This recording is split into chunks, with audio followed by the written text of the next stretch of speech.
যেটা বলতেছিলাম, বাসায় বিয়ের উপযুক্ত মেয়ে রয়েছে, বিয়ে হচ্ছে না। নির্ধারিত একটা সময় নেব, সময়ের মধ্যে সে মেয়েটাকে আমি বিয়ে দেব। আমি তো দেব না, ভগবানের ইচ্ছায়, ভগবানের অশেষ মেহেরবানিতে তার নামের উপরে কালী সাধনে আমি কাজ করব। সেই সময়ের মারফতে তাকে সে মেয়েটাকে আমি বিয়ে করব, বিয়ে দিব। যাক, আপনি ব্যবসা করতেছেন, ব্যবসা দিনে দিনে ডাউন হয়ে যাচ্ছে, ব্যবসা আপনার টিকতেছে না, ব্যবসার মধ্যে আপনার কিছু কুফরি কালামের বাতাস রয়েছে, সেটার জন্য আসবেন। আপনার ব্যবসাটাকে আমি চালান দিয়ে কালের মারফতে আপনার ব্যবসাটাকে আমি সফল করব। 2 নাম্বার। 3 নাম্বার প্রশ্ন বলবেন যে কাজের কি নজর ফিরে? নো, আগে যেভাবে করে আসছি এখনো সেভাবেই করে আসতেছি। কাজের একটা নজরফি কিছু খরচ থাকে, সেই খরচটা আপনাদেরকে বহন করতে হবে। কাজ আমি এমনিতেই করে দেব, কিন্তু আবার মাংনাও করব না। কেন করব না? আমি কাজ করে দেব, কাজ যেহেতু ভালো লাগে থাকে এবং কাজ হয়, কাজ হওয়ার পরে আমাকে নজরানা ফি অবশ্যই দিতে হবে। তো কাজের আগে কোনো নজরানা ফি দিতে হবে না।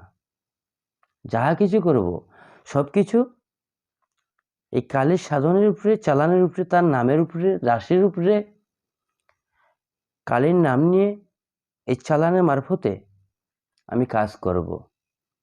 এই যে আমার সামনে একটা পয়সা দেখা যাচ্ছে, এটা অনেকেই চিনেন, অনেকেই আবার চিনেন না।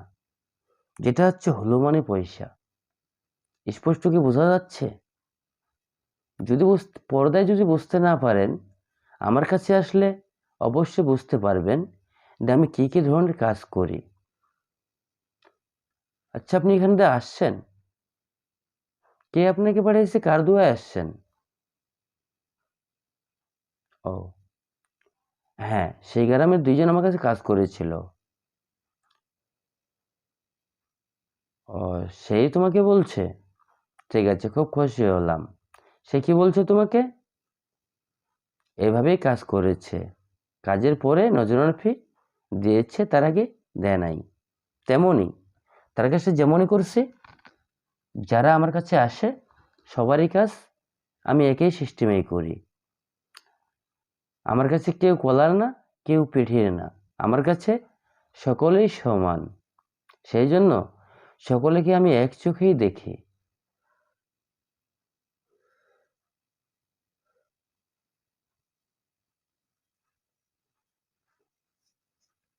নমস্কার নেবেন।